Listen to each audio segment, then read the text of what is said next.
Well, ladies and gentlemen, thank you very much for attending the concluding plenary session of this year's Manama Dialogue. The title covers some of the issues of putative core competence of the International Institute for Strategic Studies, militias, missiles, and nuclear proliferation. Since 1958, the IISS has done a huge amount of work on nuclear proliferation. We've done an extraordinary amount of work just in the last couple of years on cruise missile, drone, and other missile proliferation, specifically in the Middle East. And we were very proud about 18 months or so ago to produce a very thick 280-page dossier on Iran's influence networks in the Middle East that attempted a typology of the various different types of relationships Iran enjoys with a number of other actors. The term proxies doesn't quite capture the diversity of relationships that Iran enjoys. And one of the implicit, nearly explicit conclusions of that evidence-based dossier was that Iran sees its influence network as a principal strategic asset, as important and possibly more important even than its nuclear weapons program or its missile program, because it is that influence network that day to day is able to change the balance of power in the Middle East. And an implicit, certainly not an explicit conclusion of the dossier was that Iran's influence networks were something that would not easily be either sanctioned away or negotiated away, which poses a strategic dilemma for those who worry about the impact of those influence networks on the balance of power in the Middle East. But to address these issues, we really have a fantastic concluding plenary. Let me introduce the persons in the order in which they will speak. Dr. Ayal Hulata, who's the National Security Advisor of Israel. Delighted to have him here and speaking in person at the Manama Dialogue. Brett McGurk, who's been at previous Manama Dialogues, now the coordinator for the Middle East and North Africa in the National Security Council of the United States. And our good friend, Dr. Neil Schmidt, the spokesman for foreign policy of the SDP party in Germany. I might say, full disclosure and transparency, also a person within the German parliament who is an animated supporter of the IISS proposal to put its Europe office in Berlin. We were delighted to open IISS Europe office in Berlin in September, and he was one of 4 speakers from the German political spectrum who addressed us. So I want to thank you again in the location of our Middle East office for having supported the establishment of our IISS Europe office in Berlin. With that, could I invite Dr. Ayal Hulata, the National Security Advisor of Israel, to address this Manama Dialogue.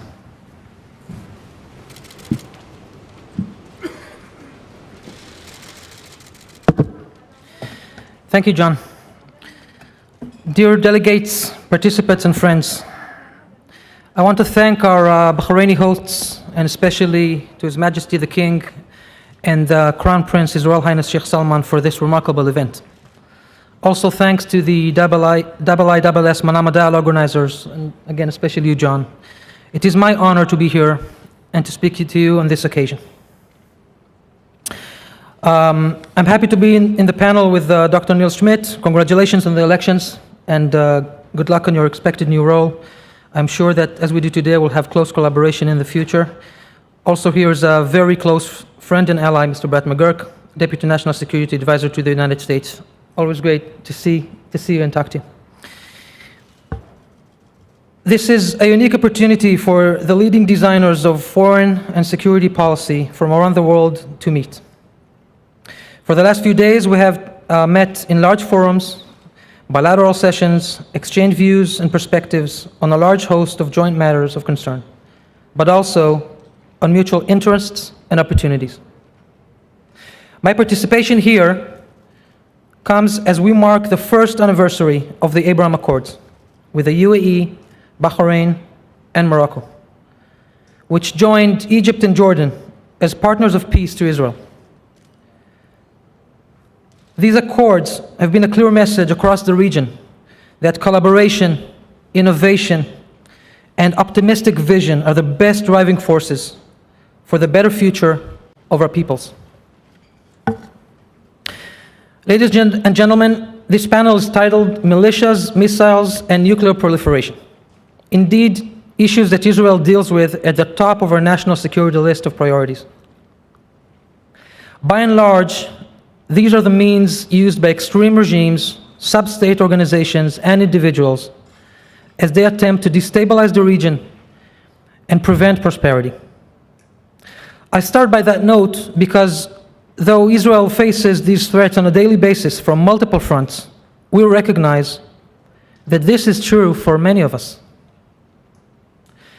These threats are not driven by our own over-politicized issue of Israel's right for existence. They are at the root of all extreme ideologies which strive to impose themselves on the rest of this region and other parts of the world. Indeed, they affect all of us present here today and other countries which seek progress. Naturally, my contribution to this panel stems from Israel's continuous struggle against the threats of Iran and its proxies. We are not alone in this struggle. Israel is indeed in the forefront, but so are our friends from Bahrain, the UAE, Saudi Arabia, and Iraq. With all of us stands the United States of America. Secretary Austin yesterday laid down the U.S. commitment to its allies and partners in the region. We in Israel feel that obligation every day. Israel's inclusion in CENTCOM is a symbol not only of our ironclad alliance with the United States, but also of our acceptance by the region as a constructive defense partner. The United States and Israel have for years been strategic partners in coping with Iran. We may not agree on everything, but we share the goals of preventing Iran from ever being able to break out to nuclear weapons and to limit the regional domination. Ladies and gentlemen, we are at a critical point in time on several fronts as it comes to Iran. And I'm hopeful that we come out strong and successful. This is a public venue. Much of these issues should be left for closed rooms and private conversations, but there is merit in expressing publicly what we all know and understand. Iran is currently the most destabilizing force in the region. From the Persian Gulf to the Red Sea, from the Arabian Sea to the Mediterranean, Iran and its proxies continuously threaten civilian life and feed on chaos in failed states. Iran deployed proxies on our borders, sponsored militias around the Gulf and elsewhere as agents. It engages in terrorist attacks to attack those who object its regime. The attack on the Aramco facilities in Saudi Arabia, on Emirati ships, on the Mercer Street, and recently, the attempted assassination of the Prime Minister of Iraq. All of those attacks executed by Iran or by its proxies were carried out by missiles and drones. This has been a tremendous force build-up effort by Iran in recent years. They call them defense capabilities. But clearly that's false. While the Iranian people are suffering through an economic crisis, Iran invests vast sums in development and manufacturing of weapons aimed to threaten and hurt its neighbors. But by far, at the top of the list of threats is nuclear proliferation. Nuclear proliferation is a strategic threat for all of us. Iran has been aspiring to achieve nuclear weapons capabilities for decades and paused only when was faced by determination. We've been speaking about malign activity of Iran throughout the region. Think how much bolder and dangerous it will be with a nuclear umbrella. Should Iran achieve its nuclear ambitions, the region as we know it is no longer. The free world will face extreme threats it hasn't faced before, with a new nuclear arms race and the collapse of the existing non-proliferation regime. This is our time to deliver a strong and unified message.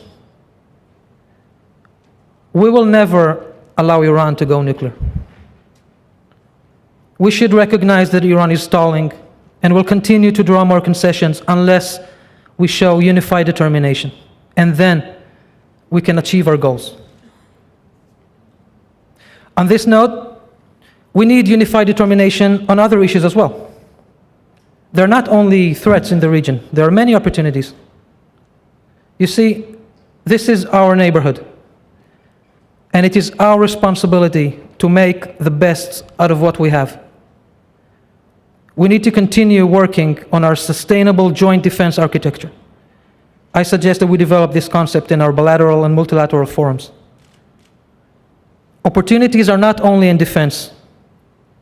I want to share with you here that from here I fly to the UAE to join Israel's Minister of Energy, who will be signing a declaration of intent with her Jordanian counterpart, the Minister of Water and Irrigation, to build a large solar field in Jordan to supply us with electricity, and in parallel to that, to build a desalination plant in Israel to supply fresh water to the Kingdom of Jordan. The Abraham Accords are the enabler of such an important agreement to promote the national security of both of our countries. The government of Israel, led by Prime Minister Bennett, was founded 6 months ago. During this time, the issues that I spoke about today, both mitigating threats and harnessing opportunities, have been at the cornerstone of the decision-making process. As Prime Minister says, Israel was founded on the basis of doing good and being strong, and I believe that this is a good message to us all here today. Thank you.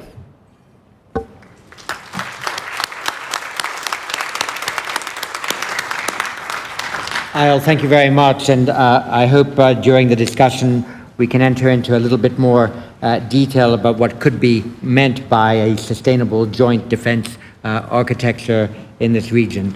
Brett McGurk, the floor is yours.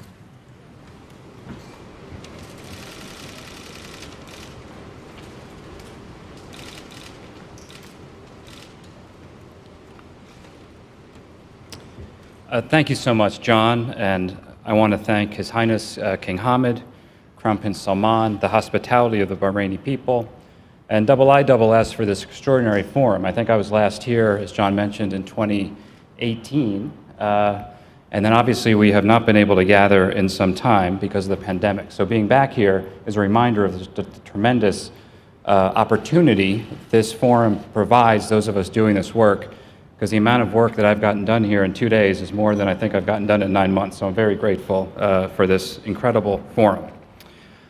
I'd like to start by filling in some of the broader themes of our integrated strategy here in the Middle East, following on Secretary Austin's important address yesterday. And I thought I would just back up. I know the topic is on militias, missiles, and nuclear proliferation. But I've been asked here over 2 days whether the United States is deprioritizing the Middle East region, or leaving the region, whether to focus more on Europe or Asia or our own hemisphere, or whether the withdrawal from Afghanistan somehow presupposes a withdrawal from the Middle East. So you heard it from Secretary Austin, but let me be absolutely clear. The United States is not going anywhere. This region is too important, too volatile, too interwoven with American interests to contemplate otherwise. And Afghanistan was about Afghanistan. It is sui generis. It had nothing to do with our interests and commitments here in the Middle East region. In fact, if anything, it frees up the time, attention, and resources of the United States to focus here on our vital and important interests. At the same time, those of us in positions of influence in Washington would be careless if we did not approach this region after 2 decades of singular American focus here with some humility, introspection, and a commitment to applying some hard lessons learned with wisdom and thought. Since the attacks of 9/11, the United States of America, across the last 3 administrations before ours, each quite different in character, has really pursued maximalist, grandiose aims in this region: regional transformation, democratization through nation building, regime change, multiple regime changes through military means and otherwise, often impervious to the questions of costs, consequences, sustainability, and risks, including to our partners here. In the Biden administration, we're looking forward here in this region by really getting back to basics. Back to the basics of building, strengthening, and maintaining alliances, the basics of sound strategy, setting goals and objectives only after careful study of facts on the ground and consultations with our friends and partners, being ambitious in the power of our diplomacy, but disciplined to ensure that such ambition is applied to clear aims pursued through a sustainable and necessarily finite base of resources. So how does this theme back to basics, the basics of partnerships, of alliances, of patience, of aligning ends and means, pertain to particular issues? I'll focus on a few examples, but starting with the title for this panel, Militias, Missiles, and Nuclear Proliferation. I'll state the obvious. What do these three things have in common? They have in common Iran. They are, as John mentioned, they are Iran's means of extending power and threatening friends in this region and our own personnel. From the outset, in the Biden administration, we assume, based on experience and analysis, that the regime in Iran is an adversary, and it will remain so for the foreseeable future. We fully support and welcome diplomacy to address discrete issues, reduce risks of miscalculation, and find potential avenues for de-escalation wherever they exist.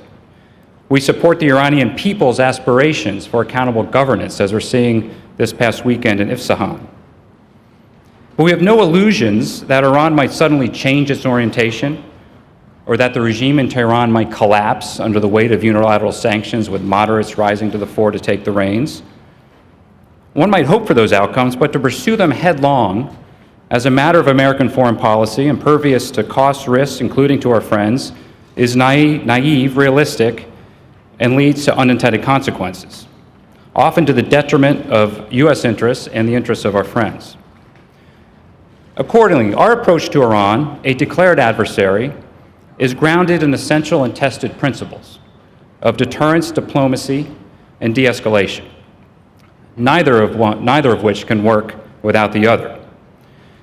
And from these principles, we really have three immediate aims. First, following on what my friend Eyal mentioned, preventing Iran from obtaining a nuclear weapon. We are deeply concerned, as should the entire world, if you follow this issue closely, about the dramatic and increasing acceleration of Iran's nuclear program since the prior presidential administration left the JCPOA. President Biden has stated, and he means it, that we are committed to diplomacy. But we are also prepared to pursue other options should diplomacy fail. Second, we are committed to strengthening our friends and our partners. We've taken note of engagement between the Gulf states and Iran, and we're realistic but hopeful that such engagement might de-escalate tensions here, reduce the risks of miscalculation, ultimately reduce the risk of new conflicts. But at the same time, we recognize that engagement must be pursued from positions of strength. And again, make no mistake, the United States will increase our efforts to strengthen the self-capacities of our partners in the Middle East to defend themselves and protect themselves, particularly against the threat of Iranian drones and missiles. Secretary Austin mentioned an important data point yesterday, that Saudi Arabia is defeating 90% of the UAVs, drones, and missiles launched against its territory from Yemen. That's something we've done over the last 9 months, applying unique American capabilities, capacity, training, but the Saudis are doing it on their own. And we're not going to rest until it's 100% as we work to wind down the war in Yemen. Third immediate objective, protect our people and our friends. We maintain a significant presence in this region, as you heard again from Secretary Austin. He pointed out in one of our bylaws yesterday, we have 7 fleets in our Navy. 3 of them are deployed outside of our shores, and one of them, of course, is just down the road in the harbor here. And we've been here since 1947, and we're not going anywhere. So if tested, we will protect our people, including through the use of military force when necessary. And if we need to use force, we are prepared to do so decisively. We are not going to get drawn into tit-for-tat exchanges of fire with Iranian-backed proxy groups. And they know it, that if we respond, we are prepared to respond decisively. Beyond the immediate challenges of Iran, a few additional issues of note consistent with my opening theme, back to basics. First, with my good friend Eyal here on the panel, for Israel, our commitment to Israel's national security is ironclad and sacrosanct. It's the most basic of basics. President Biden has said if Israel did not exist, we would have to invent it, and he means it, just part of his DNA. Other issues I've been asked about the past 2 days, Syria. In Syria, we're pursuing very clear goals.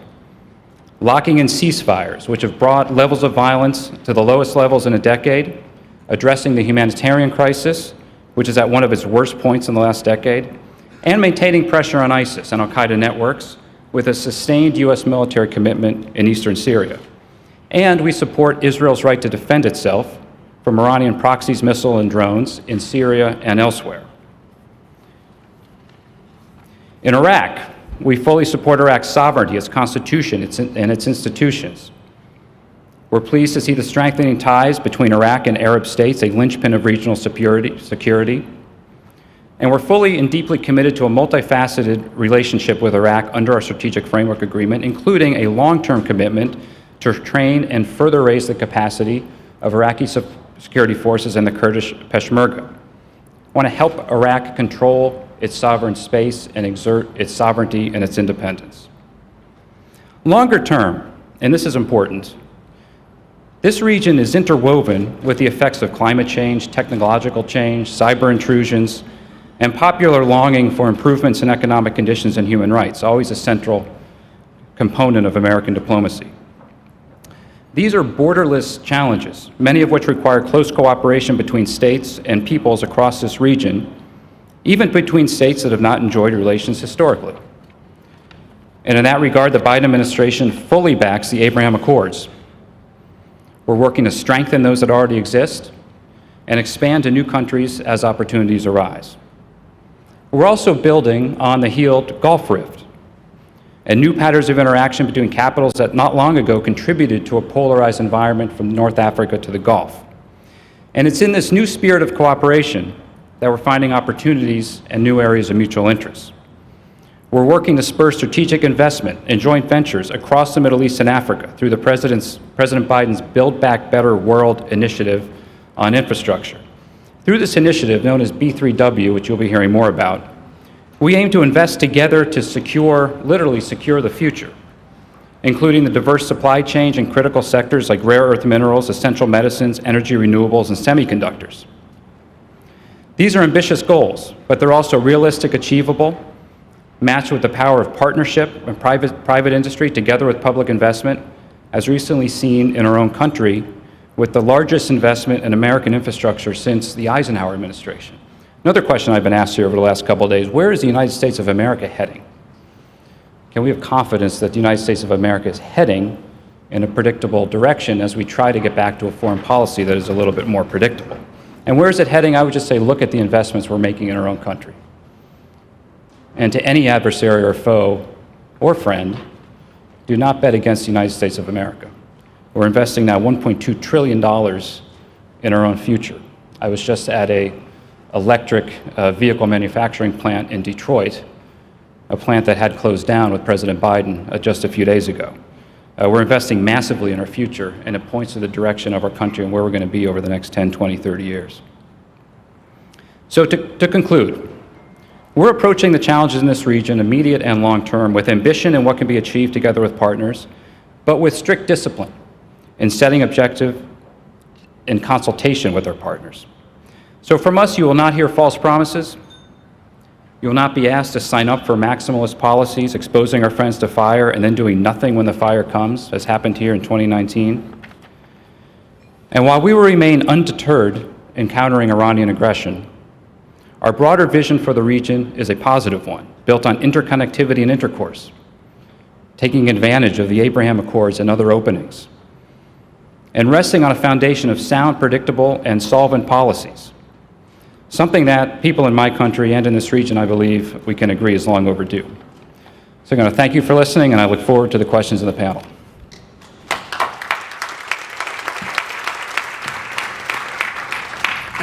Thank you, Brett, for that important message that I hope I accurately paraphrase by saying that the US is withdrawing from ambitious maximalist aims to reconcentrate on basic core interests. It was also, I think, interesting for people here to hear you say that this administration wouldn't want to be drawn into, tit-for-tat exchanges. We might have an opportunity in the discussion then to expand on what instruments of deterrence are operating against Iran, whose tactical microaggressions might sometimes have strategic consequences. So we might want to concentrate on that a bit. Neil Schmidt, the floor is yours. Foreign spokesperson for the SPD party, who before Christmas will have their chancellor in office.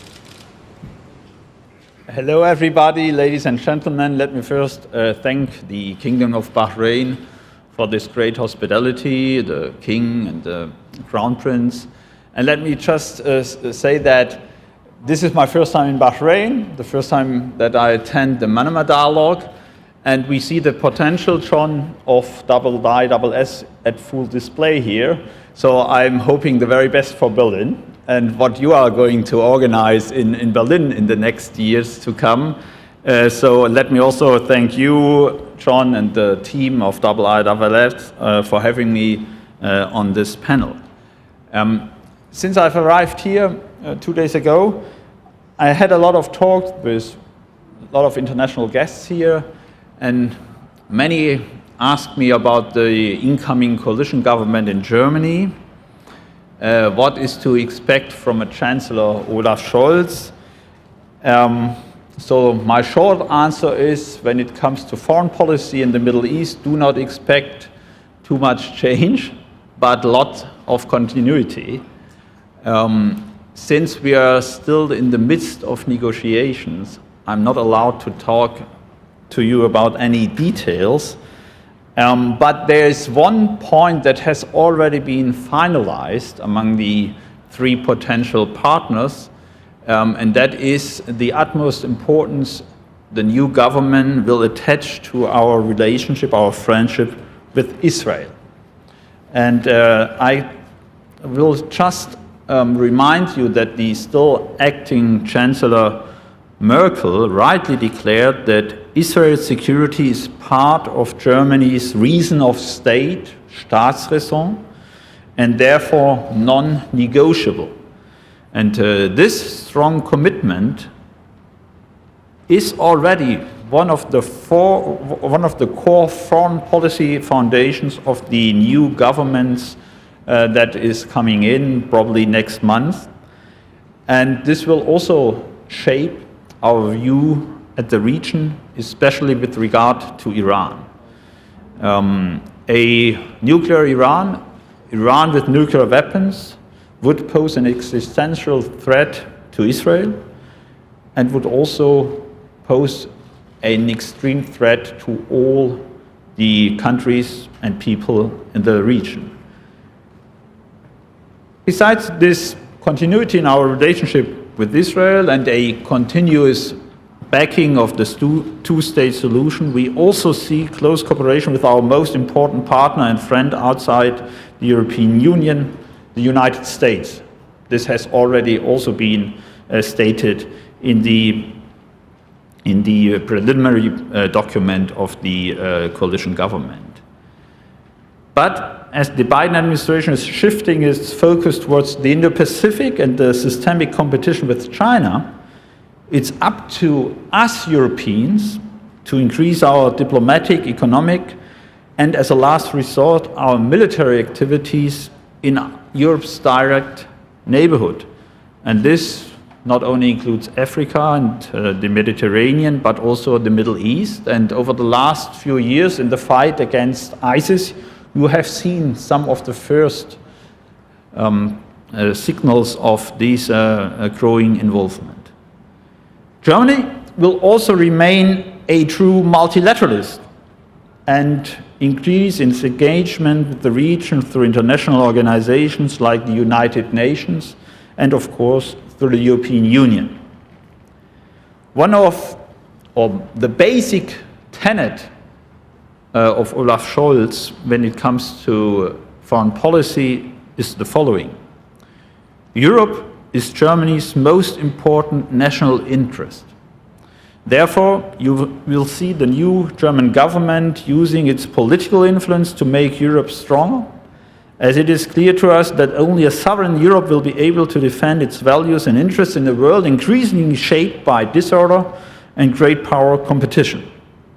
Putting Europe at the center will also shape Germany's approach towards the Middle East, which will closely align with our partners in the European Union, especially France, and with our non-EU partner and friend, the United Kingdom. We've seen, when it comes to Iran and its nuclear program, that cooperation with France and the UK is nothing new. It's rooted in the early 2000s when the Social Democrats and the Greens partnered in government in Germany the last time. It was back in 2003 when the German Foreign Minister Joschka Fischer, together with his British and French counterparts, invested a great deal of political capital in a trip to Tehran, where he sought to resolve the dangerous conflict over the nuclear program by political means. After a 12-year diplomatic marathon, ups and downs, these efforts finally paid off with the signing of the JCPOA by Iran, the E3, the US, China, and Russia in 2015. For us, the JCPOA is a success story of diplomacy and European engagement in the region, although the agreement is not perfect. It contains sunset provisions, it does not cover the ballistic missile program, and it does not prevent Iran from pursuing an aggressive regional policy. But, and this is crucial, it prevented Iran from developing nuclear weapons. And it provided the international community with robust monitoring of the country's nuclear activities. Therefore, we see Donald Trump's withdrawal from the agreement as a mistake and grave setback for international non-proliferation efforts. At the same time, we acknowledge the progress made by Israel and Arab countries in pursuing peace and prosperity for the region. And the German government has already fully supported, especially Heiko Maas, our foreign minister, has fully backed the Abraham Accords. Now, with Joe Biden as president, we again have a reliable partner in the White House who is committed to diplomacy and arms control and who is willing to fully implement the JCPOA if Iran does the same. Unfortunately, I must say, the Iranian regime has opted for a dangerous course and has seriously jeopardized the survival of the agreement. It has expanded its enrichment of uranium and disregarded other JCPOA obligations. And it temporarily halted negotiations in Vienna. Now, as the talks can resume at the end of November, I hope, we demand a constructive attitude from the Iranian side so that the JCPOA can be fully implemented again soon. However, as you know, our conflict with Iran goes well beyond the nuclear issue. We strongly criticize the regime's systemic human rights violations, the arbitrary arrests, the torture of prisoners. But we do not only condemn its brutal domestic policy, its repression against its own citizens, but also its aggressive regional policy. Iran's ballistic missile program poses a serious threat for neighboring countries and beyond. And its support of terrorist organizations and radical militias in countries like Syria, Iraq, and Yemen is destabilizing the whole of the region. The E3 should use its diplomatic capital, which it has gained during the nuclear talks, to promote the much-needed negotiations with Iran on issues beyond the original JCPOA. So we are welcoming the cautious signs of rapprochement between Iran and Saudi Arabia, as it is clear that a lasting stabilization in the region can only be achieved through an understanding between Tehran and Riyadh and Tehran and other Gulf states. I hope that we will one day see the creation of a regional security architecture, even if that from today's perspective seems to be a long way off. Nevertheless, and even if it remains a massive challenge, we must continue to strive for a sustainable de-escalation of all conflicts harrowing the Middle East and especially the Gulf. And I think Europe should play a bigger role there in the future. At the same time, we need to widen our perspective and tackle the increasingly pressing broader issues of human security, such as climate change, environmental degradation, and water scarcity.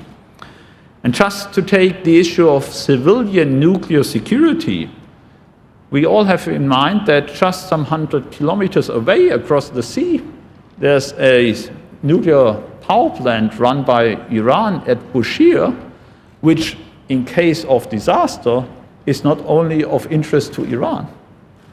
So, to end on an optimistic and positive note, I think these topics might be a starting point where cooperation could more easily be achieved.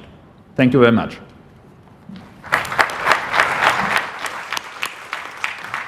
Niels, thank you very much for that clear enunciation of the key factors of German policy in the region and specifically towards the arms control challenge, and your call at the end for a more organized EU approach to the Gulf and the Middle East again calls to mind the question of what place the Gulf and the Middle East will have in the EU strategic compass that is in the process of being negotiated and should be issued next year. I do have more than 20 people who've sought the floor, which means that our speakers have well animated this discussion. I'm going to take 8 or 9 of them in a group to get a diverse sense of how the hall has reacted, as it were, to these statements, and then we'll come back to the panel. I'll ask first His Royal Highness Prince Turki Al Faisal Al Saud of Saudi Arabia, please. Thank you very much, John. To Dr. Hulata, whatever threats and rockets are launched against Israel, that is done under the banner of freeing Palestine from Israeli occupation. The Quds Brigade's name speaks for itself. So why not join the Arab Peace Initiative and remove that threat? And is the present Israeli government committed to a two-state solution? There is some question mark about that. Plus, why not dismantle Israel's nuclear weaponry as long as everybody's deciding to dismantle Iran's nuclear capability? And Mr. McGurk, from that aspect of nuclear dismantling, why not go for a zone for weapons of free of weapons of mass destruction and nuclear weapons?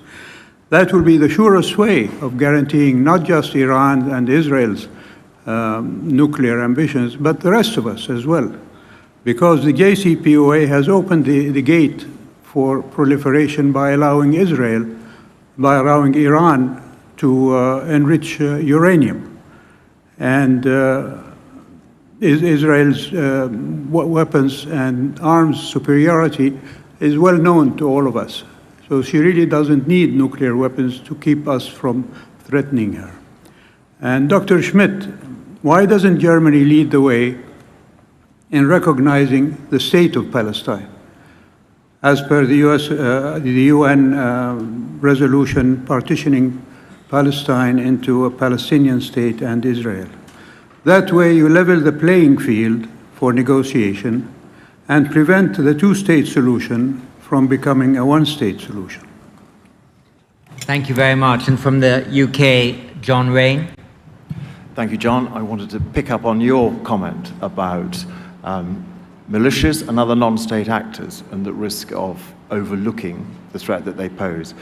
A recurring theme in this session and the one before has been the enormous amount of progress that is being made at state level to de-escalate and to promote diplomacy, which I'm sure everyone will be supportive of. But my question to the panel, both to Mr. Hulata and to Brett McGurk, is that given the enormous persistence and damage that non-state actors are doing in the region, and that is everything from people smuggling through to fighting as very effective proxies in regional conflicts, What is missing in the international order, in international law, that means we are unable to align the enormous growing force that we have, growing both in precision and mass, against this persistent threat? Thank you. Thank you very much. And from the UAE, Mohammed Baroun. Thank you very much, John. And follow up on Mr. Rain's question, can't we find lessons from the international law on piracy and the following CMF as a way where the international community has got enough will to address an issue? Is this a way forward to address the militias, armed transnational as they are? Thank you. Thank you very much. And from Saudi Arabia again, Najla Al-Sudairi. Thank you so much. And this is to Deputy Assistant Brett McGurk. During this year's COP26, we saw China and the USA come together on ways to collaborate to address commitments made during the Paris Agreement. How will this collaboration between the two countries benefit the region, especially on aspects such as technology to address the second commitment made by Saudi Arabia, China, and the USA during the Saudi G20 presidency in adopting the circular carbon economy framework? Thank you. Thank you very much. And from Israel, Barak Rabid. Thank you, John. First question to you, Brett. You said that if Iran tests the US, you will respond decisively, including with military force. Well, Iran did test the US just a few weeks ago in the attack on Tanf, and the US did not do anything. And as you know yourself, in this region, many people, when they see inaction, they interpret it as weakness. So I would like you to comment on that. And to Mr. Khulata, the previous Israeli government, during the talks on the JCPOA, was against any deal with Iran. And the result was that Israel became totally irrelevant to the talks. It seems that the new government is taking the exact same position. Aren't you concerned that you will become irrelevant as the previous government got? Thank you very much. I'll take two more before we come back. Nicholas Childs. Thanks, John, and thanks to the panelists for their remarks up to now. In terms of the themes of this session, the friction points that are being addressed, that we've witnessed some spillover from these in the maritime domain, as we've heard over the past couple of days, with various different incidents in and around the Gulf and in other waterways in and around the region.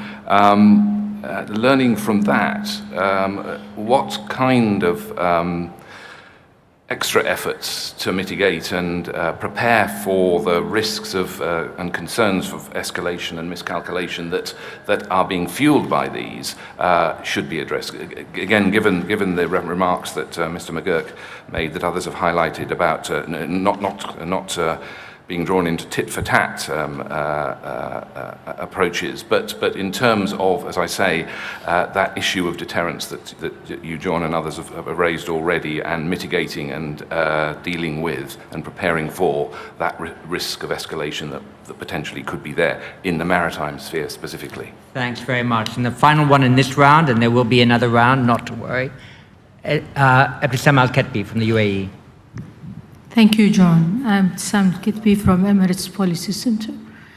Well, the things which I didn't hear or addressed our main issue, everybody is addressing the nuclear issue.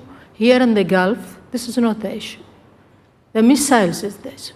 The nuclear missiles, the range, the numbers of these missiles, the drones. So I'm wondering how this will be taken to Vienna negotiation. And the other things that I heard from General Austin, from Bert McGurk, but nobody is talking. You mentioned that if Iran did not comply with the negotiation, that you will take an action. What is the action? What's the plan B? And the Israeli, they are refusing that Iran is becoming a nuclear power, okay? So what you are going also to do if Iran, I think Iran will not declare itself as nuclear power. Iran on the threshold, nuclear threshold. This is more useful and profitable for Iran. Everybody is running after Iran to bring Iran on the negotiation table. So why Iran wants to be a nuclear power? To antagonize everybody in the world? This is the best situation for the Iranian to blackmail everybody. So what you are going to do? Thank you very much. We'll go in reverse order to answer the specific questions that were addressed to each. So maybe Neil Schmidt first. You had at least the Palestine question, maybe one or two others.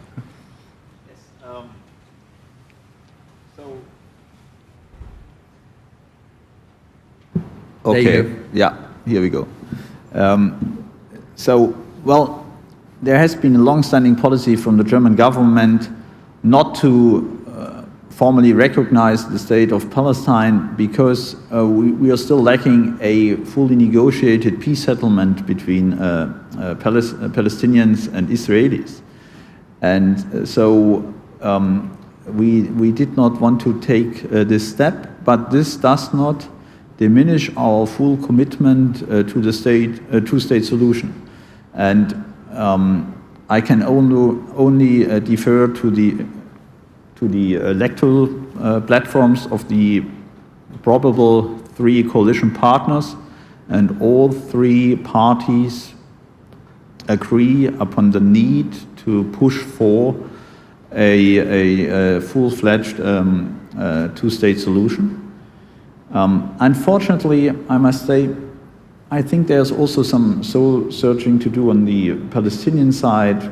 The postponing of the elections sent a very bad signal, I think. But still, in terms of recognition, we will fully recognize the state of Israel as soon, the state of Palestine as soon as there is a negotiated peace agreement, and we are pushing for that. We will continue to push for that.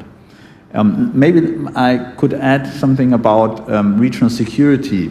I think that it's right to deal with these issues in a different framework from the JCPOA, because we need to include much more closely regional actors when it comes to arms control, transparency, confidence building measures, or else when it comes to economic cooperation or cooperation on environmental issues. And I believe that a full return to the JCPOA could provide the political environment for creating such a framework to address all these issues in a proper way. Thank you very much. Brett McGurk. Thanks, John. I think I'll start with Barak Ravi's question. We didn't do anything. I also said something important at the lectern, that these subjects you don't always talk about in the open, and not every response is going to be on CNN or something blowing up. So we didn't do anything. It's not accurate. And you have to look at the pattern of these things. The American military killed Qasem Soleimani in Baghdad. We got 24 ballistic missiles. And there's a sense I pick up that then everything stopped. It didn't stop. 2 Americans were killed in March, about 10 weeks later, from rockets, and a British soldier. And the attacks continued. And so there's a sophisticated way to go about this. Some seen, some unseen.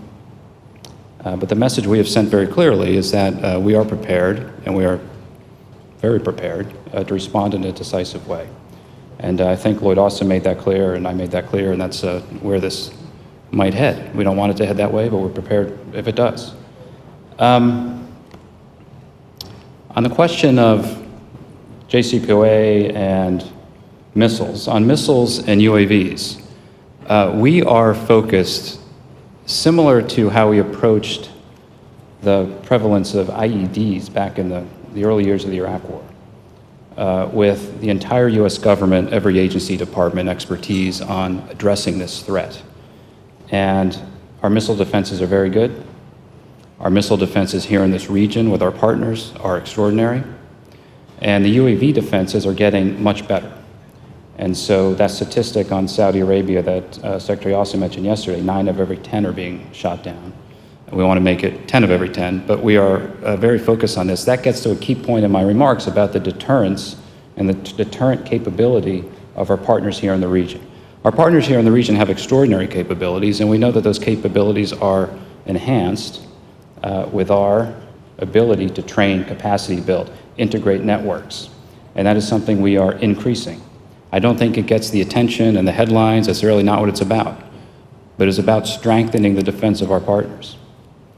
And we never want to have what happened here in 2019, where a state-on-state attack from Iran to Saudi Arabia, not only was it an effective attack, there was no response. And frankly, the former president, I think, tweeted at the time, we shouldn't be in the Middle East. That is not the approach we're taking to this region. It's quite the opposite.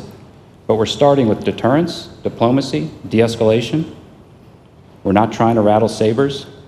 We're focused on what matters. But we will protect ourselves and protect our friends. Eyal.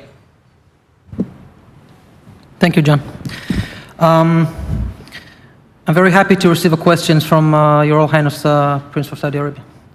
And I think to respond to that, we need to look at it from a broader perspective.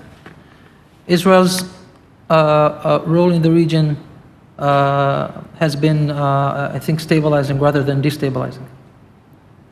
I think there was a conventional thinking that as long as there is no solution to the Palestinian conflict, there could not be stability in the region. And I think that we're able to show, starting from the agreement with Egypt through Jordan and the Abraham Accords, that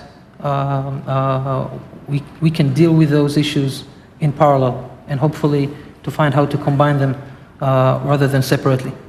Now, of course, our adversaries will always use that as propaganda. The Quds Force are called Quds Force for a very specific reason. But I would ask, when they fired drones at Aramco, was that because of us? Was that because of things that we didn't do? I don't think so. I think that they did that because they want to destabilize the entire region. And I think that they use us as an excuse oftentimes as propaganda. Now, Israel, the government of Israel is committed, and they made it clear, to the stability and the improving of the lives of the Palestinians. We're working with the Palestinian Authority intactly, and we'll continue to do so. And hopefully, in a point in time, there could also be political advancements. But as we look at the situation with the Palestinians, we also need to look at Gaza. In Gaza, it's a different ballgame because we have withdrew from the Gaza Strip. This did not improve the security of Israel. On the contrary. And with Gaza, Israel only wishes for the Hamas to stop accumulating arms and to fire at cities and towns, and want to bring back 2 soldiers and 2 live civilians that are in Gaza as a humanitarian issue. And we'll continue to promote stability as it comes to this conflict. Sir. Thank you very much. We have time for another big round, so we'll go through people crisply. Franz Stefan Gadi from Austria. Thank you, John. And this is a question for the Israeli National Security Advisor. I think he would be best suited to answer it. Picking up on what Mr. McGurk recently said about that it's inaccurate to say that the United States didn't respond to recent Iranian aggressions. I would like to ask a question about Iran's growing cyber attack capabilities. Have you, over the last year, seen a qualitative change in Iranian offensive cyber operations? And if so, what can be done to mitigate or more effectively deter Iranian cyber operations, offensive cyber operations in the region? Thank you. Thank you. And from Bahrain, Hassan Al-Hassan. Thank you very much, John. My first question is to Mr. Holata, the Israeli National Security Advisor. You mentioned the need to construct a joint defense architecture in the region. Is Israel prepared to sell or share missile defense systems or technology with its Abraham Accords partners in the Gulf? My other question is to Mr. McGurk. Mr. McGurk, you mentioned deterrence as one of the three main components of your approach on Iran. Could I please ask you to clarify what exactly you're deterring Iran from doing? Are you solely interested in deterring Iran from acquiring a nuclear weapon?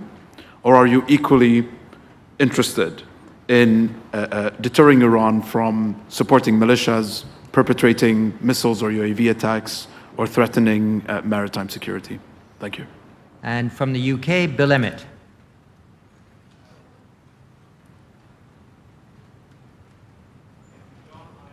Here we are. There we go. Very good. Thank you, John. My question is obviously pegged to the fact that we're in a world of two superpowers, each with global reach, global interests, and global capabilities and relationships. And I'd like to ask the panel to provide their analysis of the way of China's strategy towards the questions that you have been addressing, and China's role both as contributing to the problem you've been addressing, but also potential role contributing to the solution beyond, if you like, the formalities that we've seen over P5 discussions. And from France, Louis Imbert. Thank you. Mr. Holata, you said Israel would not let Iran become a threshold state. And Mr. McGurk, you said the US wouldn't let it get a nuclear bomb. Those are not the same statements. I believe there's some kind of a disagreement here that's shown about where those nuclear talks that are supposed to start again in Vienna soon are going, how long they will last, and what they can achieve. Could you please both clarify that? Okay. Thank you. Robert Ward. Thank you, John, and thank you to the panel. A question for Brett McGurk, if I may. Japan's security debate has been evolving rapidly, partly reflecting the rising tensions in the East and the South China Seas, of course. Japan is also increasingly involved and present in this region, particularly since the changes that were initiated by former Prime Minister Abe Shinzo. What more would you like to see Japan doing here to support regional security? And from Germany and the IISS Berlin office, Ben Schreier. Thank you, John. My question is for Niels Schmidt. You said in your remarks that we shouldn't expect too much change in Germany's foreign policy, but rather continuity. But could I proceed to you that maybe allies and partners would like to see the reverse? More change and less continuity, more robust posture towards China, more robust posture towards Russia, and maybe also more robust posture towards Iran, particularly if, a JCPOA plus doesn't yield any change in Iran's behavior. So wouldn't Germany need to do more and change more rather than less continuity, including in this region? Thank you. And from the UK and the IISS again, Fenella McGurty. Thank you, John. So my question is for Mr. McGurk. So a common theme that has come through for me from several speakers is the focus on economic prosperity and in order to achieve stability and provide other options and to avoid any escalation of instability and incidents of terrorism. So Iran's economy is facing acute difficulties at the moment. Inflation has exceeded 30% in recent years. So with that background, does it present a challenge for engaging in any diplomacy or rather than deterrence, or does it provide scope for negotiation in terms of the balance of the negotiations? Thank you. And Mark Fitzpatrick. Thank you. Louis Imbert posed my question about the difference between not allowing Iran to have the capability to build a nuclear weapon and not allowing it to have a nuclear weapon. So let me just phrase it this way. Dr. Schmidt noted the achievement of the JCPOA in not allowing Iran to have that capability. And I wonder if this is recognized by the Israeli government. And let me just say, it is so good to see you, sir. It's so good to see Israel represented on this stage. Inclusion of important states is an important goal. Tom Beckett. Just as a preface, with Mr. McGurk saying that the US is willing to respond with precision, and I probably won't get this exactly right with precision, but not, and quite correctly, not willing to enter into tit for tat. What used to always surprise me about this region was how popular maximum pressure was, yet very few people seem to articulate what the outcome of maximum pressure would be, which most observers thought would be a more hardline regime in Tehran. Well, there is a more hardline regime in Tehran now, and so here in this region, people think that, and thought, that what is sometimes coined as maximum diplomacy will have about as much chance of success as maximum pressure in achieving a behavioral change in Tehran. So if it doesn't, and this is the question for the United States, is the United States really willing to apply decisive military force to achieve behavioral change? The question for Israel is, does Israel want the United States to do that? And the question for Europe is, what would the Europeans do if a shooting war were to start in the Arabian Gulf? That's such a dramatic question. We probably need a couple more just for the panelists to seize on the best answers. Daniel Dillon-Boehmer from Germany. Many thanks, Mr. Chipman. Sort of picking up where Mark Fitzpatrick and Louis Imbert left, I was wondering, Mr. Hulata, what is actually really Israel's red line for a new agreement with Iran? What does Israel actually expect as a minimum outcome? Because even the Netanyahu administration never made that quite clear. So I wonder if your administration will. And from Bahrain, Nufal Awadi. Thank you, Chairman. My question is addressed to the panel. Nuclear proliferation has been a consistent threat ever since the days of the Cold War and even post-Cold War.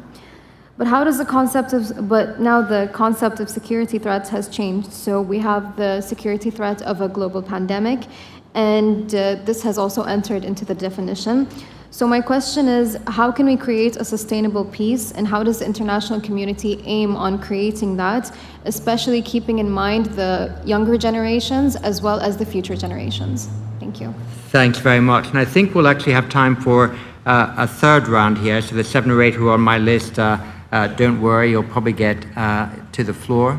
But maybe I'll take the answers in the order in which the individuals initially spoke. So Ayol, you first. All right.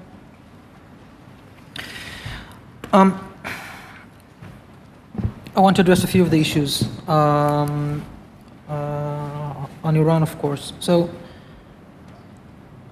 for us, and I think that this is agreed by everyone who knows the Iranian behavior, Iran will not concede to any concession just because we ask them nicely. This is not the way this regime has conducted its behavior. And to those who question how can pressure succeed, I think we need to look further down, not just for the last few years. There were several rounds of pressure campaigns on Iran, and in both political administrations in the United States, and they were successful in mobilizing Iran to change their policies. And our basic stand is that unless Iran is forced to change its policy, it wouldn't change its policy. Now, we, of course, think that the Iranian issue is not just our problem, it's a global problem. And as of that, we support, as I said in my address, unified global determination action as it comes to Iran. But Israel at the same time has said over and over again, and we've said that, the Prime Minister said that as well, this time, Israel will be ready to defend itself if it needs to. And we will make the preparations to do so when we need that. And other than that, as I said in my address, I think that the specifics should be discussed in the proper settings. So if you excuse me, that's as about what I will say here in public on this issue. On cyber that was asked, I think that cyber warfare is becoming more and more easily available. I was asked about whether or not Iranian capacity is improving. I think what's definitely improving is the notion that this can be used more easily without consequences, even when attribution is more easily assigned than before. That's a big scope. I'm not sure I have the time for that, but John, as we said, maybe in a separate conference we can devote time to talk about that. Thank you. But you can add a couple of sentences perhaps on your assessment of Iranian cyber capability. Has it increased because of improvements in capacity and doctrine, or because they see fewer legal constraints in their use of cyber power? I think the main reason is that they believe that that is a tool that they can use more easily without paying consequences. And it's easier to use cyber than to, on Israel at least, and I think in general for them, than to use other means. And this is why they do it more and more. I think the question on how to block this, how to deter from it, and how this should be countered is a critical issue that we need to look into, indeed.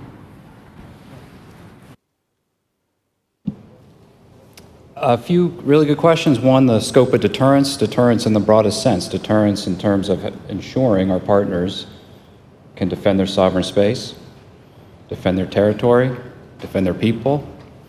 So it's a broad scope of deterrence, and it's about enhancing state capacity in self-defense, something the United States can uniquely do in terms of helping partners together with others. A good question about China. You have to ask China about their approach to the region, so I can't speak for them. I traveled to Beijing as a private citizen and had a discussion with their Middle East team. They describe it as win-win arrangements. We have comprehensive strategic partnerships with Iran, UAE, Saudi Arabia, Egypt, very close friends with Israel, get along with everybody, no problems. And the Middle East tends to be a little more complicated than that. President Biden had a good conversation with Xi Jinping, in which obviously Iran was a key topic. You just have to present the facts. The Iranians are trying to present a narrative that the United States left the nuclear deal, and therefore we need to lift all our sanctions, and then maybe they'll return to compliance with their nuclear program. You just present the facts, as we've done with the Chinese, the Russians, and everybody, about the scope of Iran's nuclear advancements over the last 3 years. So to get back to this compliance for compliance, it has to be negotiated, because there are steps they need to take in order to get back into compliance, which is the condition for sanctions being lifted. I mean, that's basically the formula. And I think the Iranians believe they have some eastward option with Russia and China in which they can circumvent the pressure of sanctions, and that's just wrong. And so I think we're approaching the talks at the end of November as a pretty united front with the P5+1. And we'll see what the Iranians put on the table. I have, I think you heard from Rob Malley, so I think you can understand our level of confidence, but we are still hopeful that diplomacy can find a way. But if it can't find a way, we are prepared to use other options. I think I had the question. There's no question. We are not going to allow Iran to get a nuclear weapon, period. And when it came to military force for behavior change, that's a pretty fuzzy objective for military force. When it comes to military force to prevent a country from obtaining a nuclear weapon, that's a very achievable objective. Asked about Japan. The last time I was on this stage, John, I was here with the Japanese foreign minister. So Japan has an important role to play, critical ally here, particular maritime capabilities, and a really important partner. And I think it's very important to have allies from around the world invested here in the Middle East region, because the interests here are so vital for all of us around the world. A question about Iran and given the scope of sanctions, which are quite broad. And I would remind you, we have not lifted any sanctions since the Biden administration came into office. Because what we inherited was a rapidly escalating nuclear program. And so the bargain is if sanctions are going to come off, the Iranians have to commit to getting their nuclear program back into the constraints of the nuclear deal. I think one theme of these questions, if you really look back, whatever you want to say about the JCPOA, there are definitely problems with it. I think we've all criticized it in and out of office. It put a ceiling on Iran's nuclear program for a decade. We would not be talking about this problem if that deal was still in place. We could focus on other things. So that is why we are committed to this compliance for compliance arrangement, and we have managed in the last 9 months to rebuild a united front in the P5+1, so we are not the isolated party. But the question was about what can you really do given that sanctions are on Iran. There's an easy way out in terms of sanctions relief for Iran, and it is the nuclear deal. And I know there's a lot of talks between the Gulf states and Iran. I mentioned them in my opening. And again, if there are avenues for de-escalation, avoiding miscalculation, having opening channels of communication is a good thing. But I think the message Iran is hearing is that any extent of normalized trade, commerce, the only path out is through the nuclear deal because the nuclear threat is so serious. It is not the only threat. Just going back to something from the last round of questions, missiles, militias, state capacity, these all need to be dealt with. But the nuclear thing is escalating. It's reaching a crisis point, and that is why we are so focused on it right now. And Neil Schmidt? So about German foreign policy, be careful what you wish for, because the alternative, at least as far as it is represented in Parliament, on the far right and far left, is probably not what you are expecting Germany to do in the future, to be closer to Russia, to be closer to China and the like, and to be rather neutralistic in its foreign policy. So I think that continuity in German foreign policy is good news for the world, for our neighbors in Europe, and also for the Middle East. This does not mean that there will be not some adaptations to new realities, especially when it comes to China. This has been debated in German foreign policy circles for some years now. And so if there is a China chapter in the new coalition agreement, you should read it carefully. If there's not, well, okay, you will see the new government in action. I think that we have fully understood systemic rivalry with China. We have fully understood that this has a lot of dimensions, not only military and diplomatic, but also technological and economic.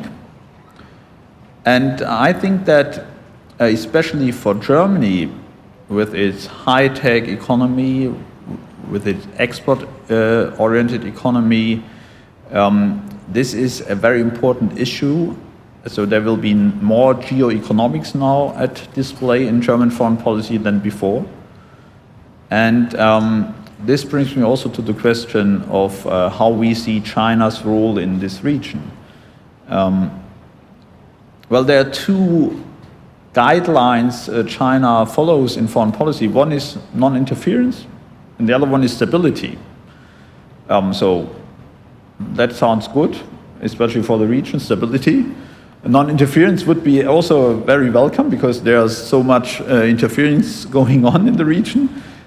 Still, we also see some more active engagement from China. So arms exports have become a tool of foreign policy by China. This also is relevant for the region and for the wider region, so to say. And we also have the idea of shaping the multilateral order along Chinese ideas. And there I have some worries, because when it comes to new technologies, to standard setting, to Chinese influence in standard setting bodies, which more or less define the future markets, non-European parts of the world, Asian countries, but also some Arab countries, often side with China in these multilateral arrangements, and not so much with Europeans and Americans. We have to really look closely at that in the future, I believe, because for some of the countries here in the region, the idea of this surveillance technology and how to stabilize also domestic security arrangement is quite attractive. And so data privacy, how Chinese tech companies may get into national sensitive critical infrastructure is an issue not only for Europe, but also for the Arab world, for Asian countries. And I think that we need to debate these issues more with our partners here in the region as well. And there will be one more continuity in German foreign policy, that is to avoid shooting wars. So I do not speculate about shooting wars in the region. I just want to say that we should enhance our diplomatic activities and political engagement in the region, together with the Americans and other partners, because this region is the neighborhood of Europe. And I believe that in the changing geopolitical landscape, there's not so much the European Union, especially Germany, can do about the Indo-Pacific. Well, we partner with the US when it comes to dealing with the Indo-Pacific. There has been the new document, the guidelines for the Indo-Pacific, elaborated by the outgoing Foreign Minister Heiko Maas. But still, when it comes to a very direct engagement, I think that the immediate neighborhood of the European Union, that is Mediterranean, post-Soviet space, Middle East and Africa, will see and will need much more European involvement in the future. And so we want to avoid a shooting war not only in the post-Soviet space, of course, but also in the Middle East. Thanks very much. Well, I can't promise that everybody will come back in, but I'll give it a good shot here. 3 or 4 questions at least from Saudi Arabia, Faisal Al-Fuzan. Thank you very much, John. My question goes to Mr. Brett. Does the United States have the cyber capabilities to define itself and its partners from Iran cyber attacks or from other countries like China? Thank you very much. From Iraq, UAE, Mina Al-Orebi. Thank you very much. I want to focus on the militia part of the panel, and Brett McGurk, if I could please ask you about militias in Iraq. Hashd al-Sha'bi is now a part of the state apparatus, and yet under its umbrella are militias that very vocally speak about attacking US interests, but also Iraqi interests. So how do you resolve that when the US time and again speaks of the importance of Iraq's sovereignty? Thank you. Jason Isaacson from the US. Thank you, John. Seconding Mr. Fitzpatrick's remark earlier, allow me to also note how significant and welcome it is to have National Security Advisor Hulata in this plenary session. To Mr. McGurk, consistent with the remarks yesterday of Secretary Austin, thank you for your strong messages of continued U.S. commitment to close strategic partnership with Israel and with America's longtime allies and friends in this region. But on your last response to questions, I wonder if you could share with us your thinking about the plans not only to return to the JCPOA, but also to broaden that agreement to include regional aggression and missile development. If you succeed in returning to JCPOA, what leverage will be retained, or what other diplomatic tools can you envision to produce such a broader agreement? Thanks very much. And from Germany, Jan Kuhlmann. Thank you very much. I have a question about Syria, please, which I would like to address to Mr. McGurk, if I may. The UAE has re-established its diplomatic ties with Syria on a new level. The State Department said that they are worried about it, but there are many people who consider this reaction to be rather lukewarm. And if the US is not in favor of it, they are at least accepting this new foreign policy. Could you clarify your position, and what is the answer we may or could expect if Syria is really returning to the Arab League, as it may happen on the next summit? Thank you very much. And from the US, Basma Halawi-Rowe. My question to Mr. McGurk. For years, there are talk that the US and its Gulf partner need to implement an integrated missile defense system in the Gulf region to counter the threat of Iranian missile, drone, and UAS.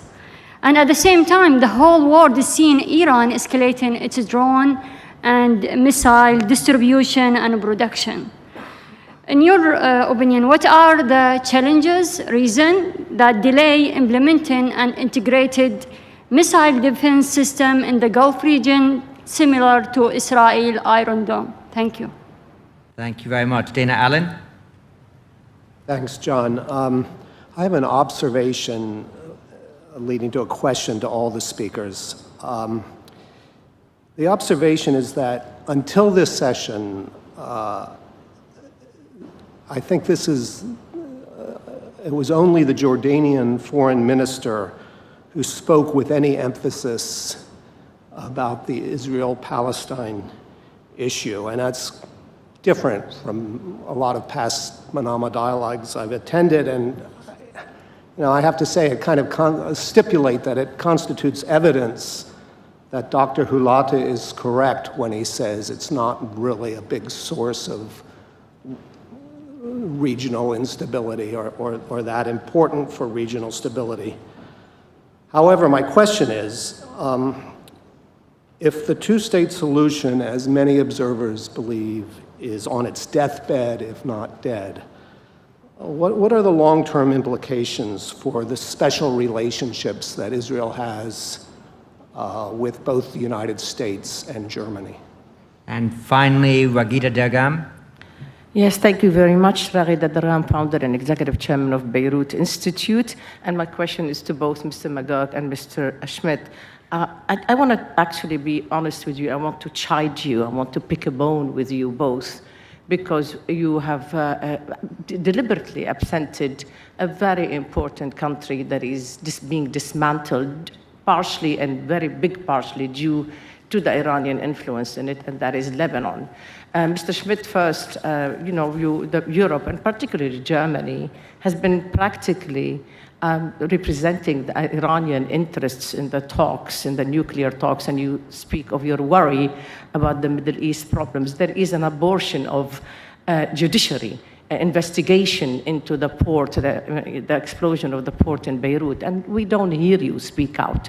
You don't really speak out. You didn't even mention. I'm not trying to shame you. I'm trying to say, why on earth do you do that? Why do you think it's agreeable to us that you are falling in love with Iran and falling in hate with us? And Brett McGurk, I mean, we are friends, and I'm going to be honest with you as well. Why wouldn't you even come to the mention of Lebanon when you speak like that? You do know that this country is being dismantled deliberately on every level. You could tell me that the US is trying to help the army there. What? You want to stop at that? Don't you see what else is going on? I mean, you said that no one is asking you to use military force to change Iran's behavior in Lebanon. But don't sacrifice us because of the JCPOA. And take a look at what's happening between Russia and Iran. In the recent conversation between President Putin and President Raisi, they're talking about a pact similar to the one that the Chinese have with Iran. How is that in the US national interest, in the strategic interest? And I ask you that as an American, not only as a Lebanese. Thank you both. Thank you very much. Well, I think we'll go back again in reverse order for a couple of minutes each. Neil Schmidt, Brett McGurk, and Al Hutata. Niels, pick up what you think most important there. So, well, neither I nor Germany is falling in love with Iran, to be very clear about that. We stated our support for Lebanon many times, and our foreign minister was one of the few European foreign ministers to go to Lebanon after the explosion. And we are ready to assist the Lebanese authorities to fully investigate the background of this explosion. And let me be also very clear that Hezbollah and Iran has been playing a very destructive role in Lebanon for many years. And that's why the current German government confronted Hezbollah by taking measures to rein in Hezbollah activities in Germany. But I must be also very clear about the total failure of the Lebanese elites over the last few years. And there can be no unconditional support from the West for these elites, partly kleptocrats, who have been plundering their countries for many years. And that's why, despite all my sympathy with the Lebanese people, I'm advocating that in case that there will be no changes, the EU must think of sanctioning Lebanese officials for their wrongdoings to bring about changes in Lebanon. So, you know, patience is running out with the elites. I think that the next elections, which are scheduled in spring, first of all, should not be postponed and should be the opportunity for political renewal in Lebanon. I agree with my government and the European governments that any financial aid to the Lebanese government must be very tightly linked to reforms. On this two-state solution, we all see that it's maybe not on a deathbed, but implementation of the two-state solution has become more and more complicated. But still, we do not see any better alternative to the idea or the concept of a two-state solution. So I think we should, rather than conceiving of new arrangements, we should rather concentrate on concrete steps of improving Israeli-Palestinian relations and also of improving living conditions in Palestine, which could contribute to make a two-state solution more probable and better to realize in the years to come. The German government will not give up on the two-state solution, and it has the full political backing of all the relevant political parties in the German parliament for that. Excellent, thank you very much. Brett McGurk.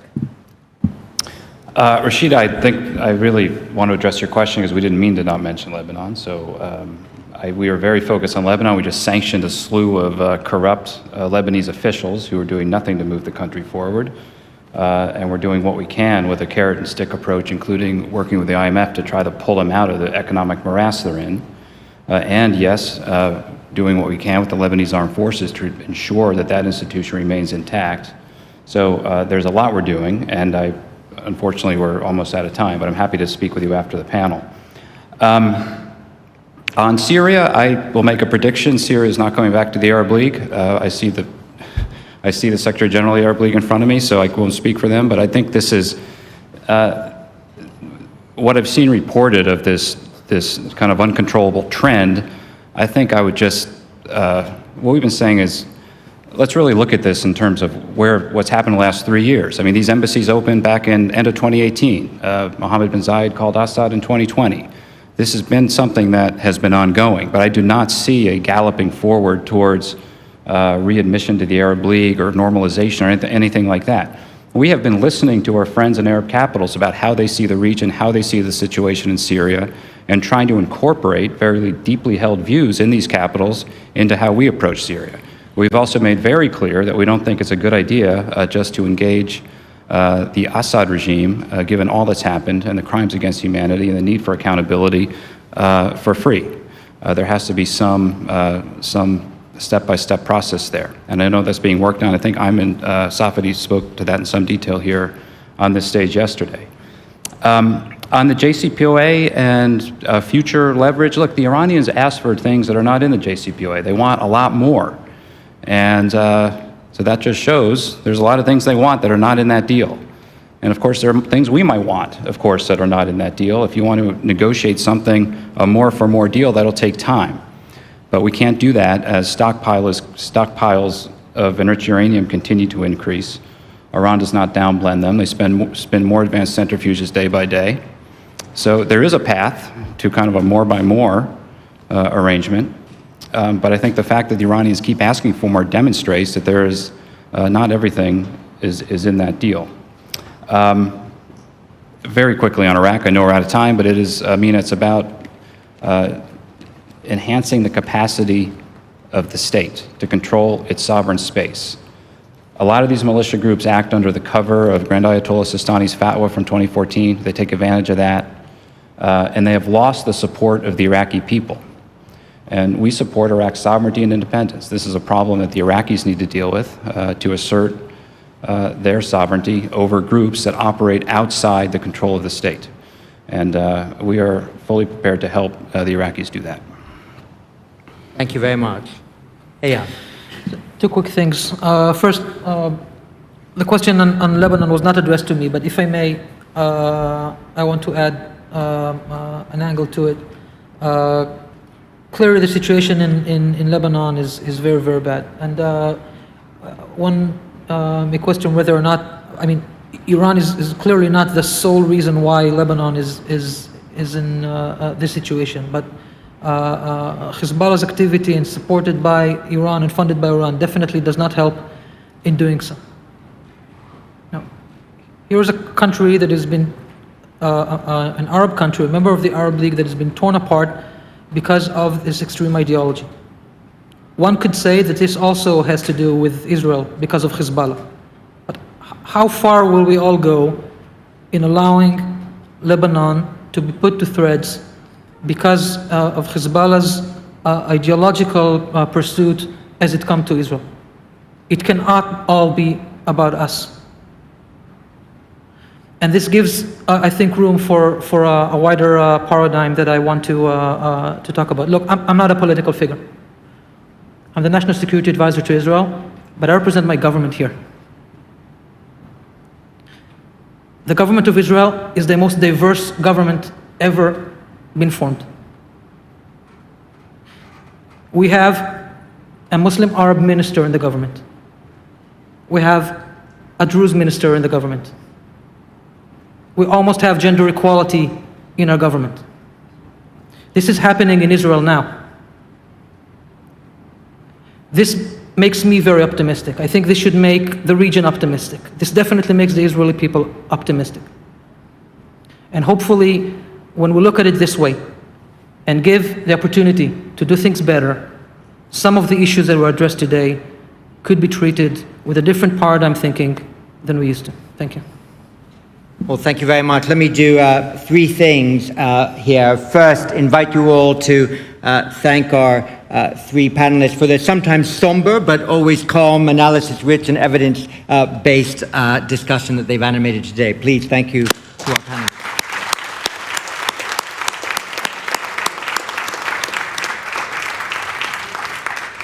Second, let me just give a little bit of our own big data analysis of this IISS Manama dialogue. I want to first thank the IISS staff in Bahrain, London, Singapore, Washington, and Berlin who facilitated this effort. We had 360 delegates, but in order to support them, we had to issue 2,100 badges. 30 government delegations, apparently 657 million impressions on social media referring to the IISS Manama dialogue. At least 100 bilateral meetings that we know of took place. So we're delighted that this has indeed again been a useful platform for intergovernmental diplomacy, but also to add some needed transparency into the regional strategic debate. I want to thank the Kingdom of Bahrain for having hosted us again so generously this year, to the Office of the Prime Minister, the Ministry of Foreign Affairs, the Bahrain Defense Forces, the Ministry of Interior, the Royal Protocol, and of course to the people of Bahrain who've played such a generous role in receiving us here today. Finally, let me say that the IISS will continue to do, out of all of our offices, a great deal of work in the Middle East, in preparation in and on the Middle East, in preparation for the next IISS Manama dialogue, which is fixed to take place here in Manama on the 18th to the 20th of November 2022. So mark your calendars, have a safe trip home, and thank you very much for having participated in this year's event. Thank you.